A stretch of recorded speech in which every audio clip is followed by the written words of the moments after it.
Oh yeah, I'm back. What is happening, DDE family? Thank you so much for watching. I'm Dave Coulter. I'll be hosting today's vlog for Daily Driven Exotics. Really appreciate you guys taking the time to check out some of the stuff we're working on. And today's pretty exciting actually, because today I'm picking up my E46 M3. It is fully wrapped. It's done. Well, the wrap's done. There's still a lot of work to happen. My E46 M3 was the dirtiest, most rundown, beat up M3 in the entire country. I paid $8,000 US for it. It's been painted twice. There was runs in it. So I bought it because I'm an idiot. It was super cheap. I had the body shop clean up the body. Now let's keep in mind here, let's manage expectations. The body was horrible. And the body shop said to me, you know, we could spend a week on this to make it straight. And I said, just make it look okay. The reality is it's not gonna be perfect, and I understand that. There's gonna be some bumps in the paint and whatnot, but I'm excited to see it regardless. It's a budget build. Well, on the M3 front, we've got the new interior. So I picked up an Amola red interior from a written off M3, and the seats were pretty good, but there was some cracking, there was some fading. So we're gonna watch them today at New Creations re-dye the seats, make them look brand new. So stay tuned. If you're wondering, you know, what is this car? That's not Dave's M3. I'll explain that in a minute. You're also probably wondering, when did Dave buy a Nissan Altima? I'll explain that too. This is actually my friend Chris's garage. He works away. I've known him since we were like 13, and every once in a while I pop in and check on the vehicles. He's got a pretty interesting collection here at his house, and I really wanted to show you guys a pristine example of an E46 M3 and why I love them. So let's take a look.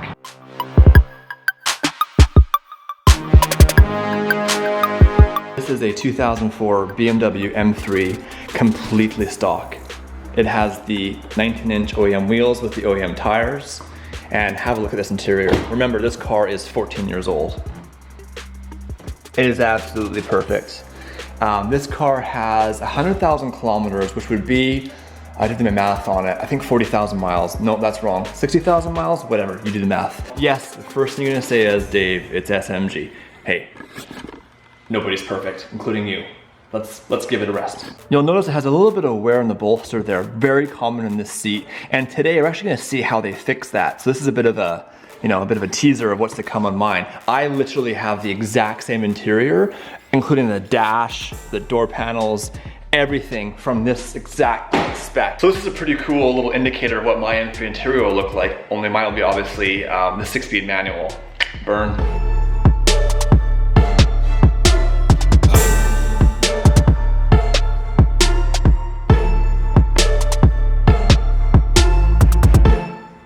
Take my advice, you guys watching. If you can find a clean E46 M3, SMG or not, and the SMG isn't a bad transmission. It was designed many years ago. It's kind of like the Ferrari F1, so it's a single clutch. It is a manual transmission. Like, in fact, if you want to convert this to manual, the transmission doesn't change. The bell housing you have to get machined, but it has a clutch.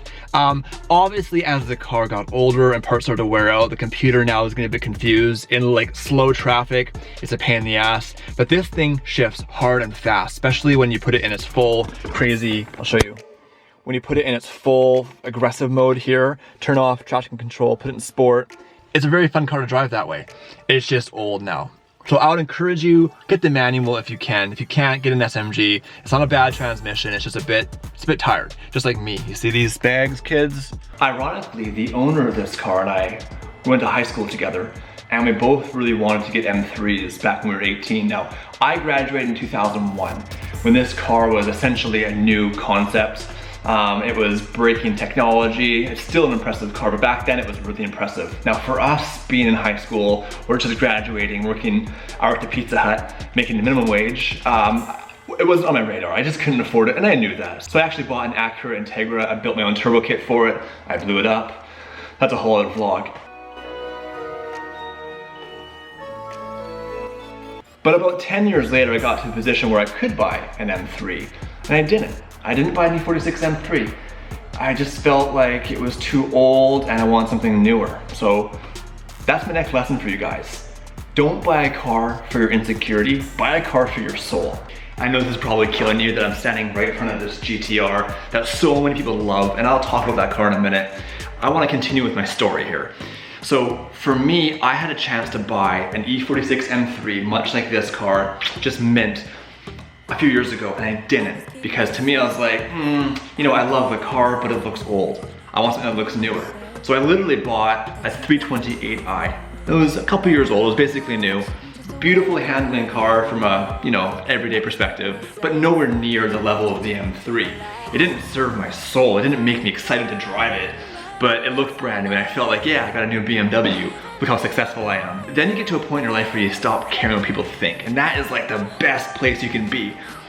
If you want to drive an old Cadillac, then drive one and love it. If you want to drive a brand new car, drive it and love it. Don't worry about what people think, and that's hard, especially when you're young and you're like, I want to fit in. I don't care anymore. I love the E46 M3. I daily drive a 1995 Mercedes C-Class, which is dead now. You weren't always like this. Don't know what happened to you. Which leads me to the GTR. Now, I like to snake you guys. I like to mess with you and make fun of them. I actually have a ton of respect for this car. It's fast. Bang for your buck. It's an amazing car. It doesn't speak to me, it doesn't satisfy a hunger I have. It's just personal preference. Now my friend Chris loves this car and I tease him for it. It's all lighthearted, guys. This is an amazing car. It doesn't do anything for me like the M3 does. And even though this is worth more money currently, actually, you know what, mark my words, one day this car, a specific example, completely stock right here, will be worth more than this car. And if you love this car, then buy one. I will say something though. The key for a Nissan Altima and a GTR are the exact same. I want to know what you guys think. What would you take? Forget money for a second. Assume both these cars cost the exact same amount of money.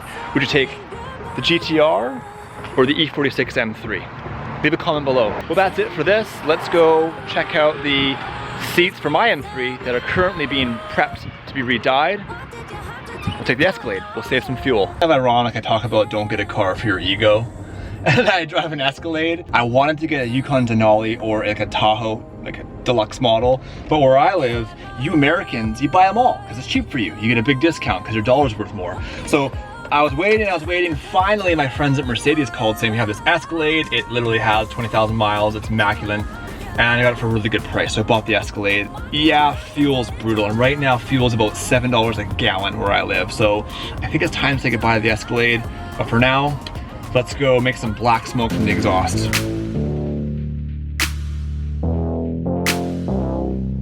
I'll show you guys the biggest challenge owning an Escalade, and it occurs right here at this gas station. It's got a quarter tank. I'll throw in, how much do you guys think I should throw in? Let's see how much fuel we get for $50. Oh, he screwed up. He blew it. Should I tell him? I should probably tell him. Nah, he's on his own.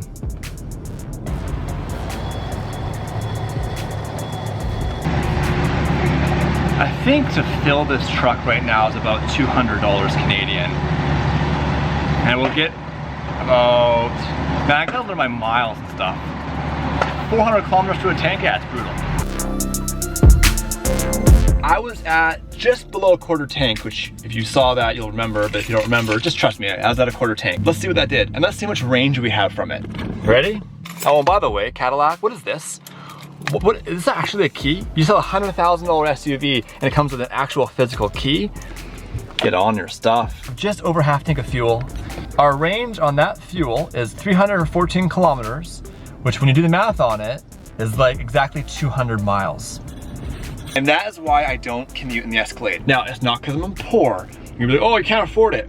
I'm just not stupid. I don't want to burn $2,000 or $3,000 a month in fuel. I will drive my $3,000 Mercedes, again, which is dead, for 20 bucks a day. And then when it breaks down, I don't worry about it. So now it's dead.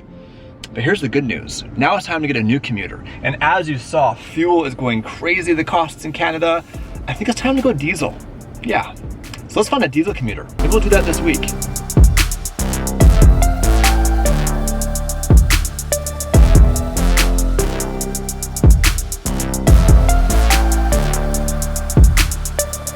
Full throttle. So wheel spin. Oh yeah, American muscle.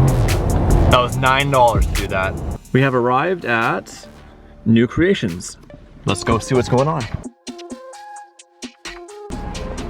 Good afternoon, sir. Good afternoon. Those look like M3 seats. Okay guys, this is Andrew from New Creations here in Nanaimo. you have Instagram? I do. We'll add a little tag. Vancouver Island. Perfect. And Andrew's gonna hook me up by fixing up these seats. You guys saw these when I first pulled them out of the Mercedes about 2 weeks ago. Looks like they've been started, so let's go see what's happening. Yeah, I've done all the boring stuff already. You know, we've cleaned them really well. They get a thorough cleaning. It pulls all the dirt and oils out of the leather and makes them feel nice and soft again. Already what they looked like when we first got them. Yeah, they were disgusting. They were disgusting. So a lot of dirt and sludge came out of these.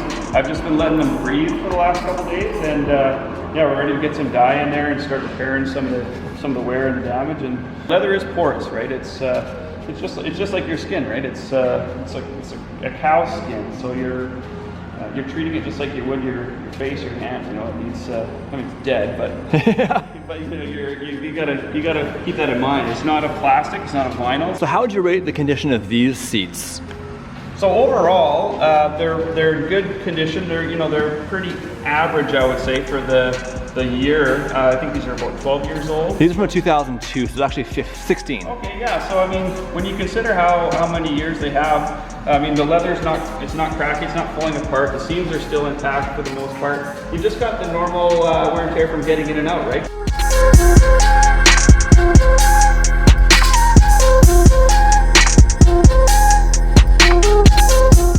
Color to sink in there. Like, you remember how dark that line was, right? Oh yeah, that's brutal. Yeah, that helps to just... And this is for repairing deep cracks? This is for repairing the medium to light cracks in the leather. This is a New Creations product.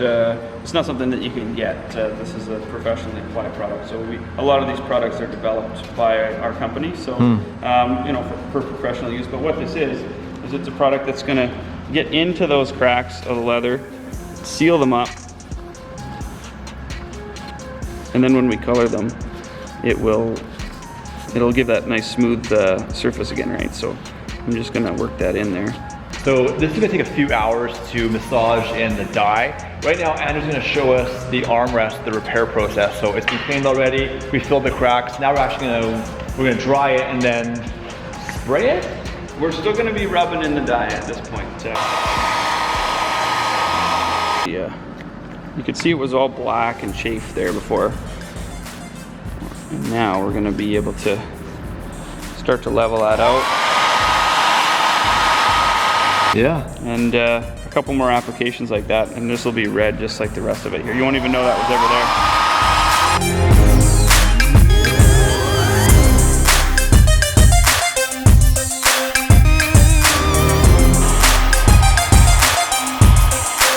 We've got this not quite done, there's a few more steps, but look at the difference, you guys. It literally looks, where's the best light? Let's get really honest here. Look at that. Amazing. Here's gonna finish up, it's got a few hours here. We're not gonna watch him the whole time, make him nervous with the camera. I'll come back, when should I come back? Come back in a couple days and see what I can do here. Awesome, I appreciate it, thanks so much. Yep. We'll do the fist bump. You bet. And you guys go check out New Creations. newcreations.com. It's amazing. It's amazing what they can do. I honestly saw those seats and I was like, can I even fix these? Should I replace them? Should I throw them in the garbage? And most people probably assume you can't fix them to this regard. For as cheap as that, it's being $500 to redo these seats to the as new condition.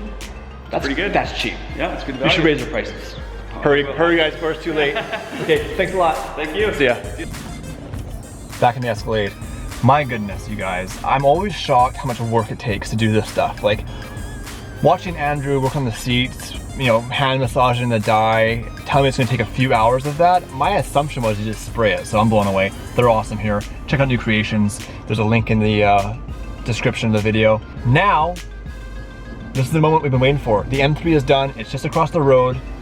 Let's go check it out.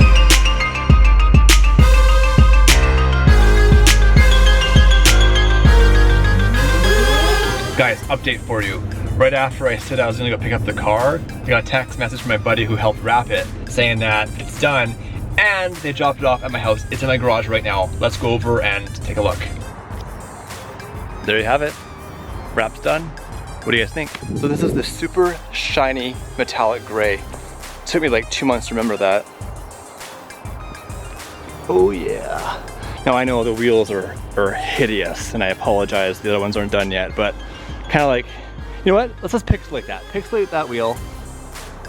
Thank you. Now pixelate that wheel. You can see the car trim is all messed up, so I'll have to replace that. And the body shop did a pretty good job, but there's still some spots where it's less than ideal. But this is a budget build. It's not a show car. This is a car I want to drive. What do you guys think?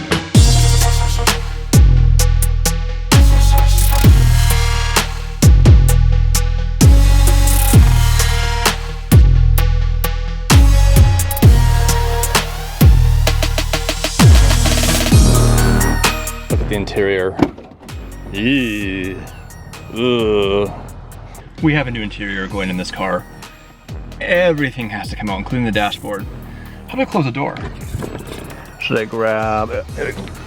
I'll have to get back out somehow. There you have it. The M3 project is fully underway. It's looking so much better, you guys. Now, yes, it still has this gray interior. This week, everything gets torn out. Carpet, the dashboard, everything. Now luckily, the headliner is black, so I don't have to touch that, but everything else has to come out.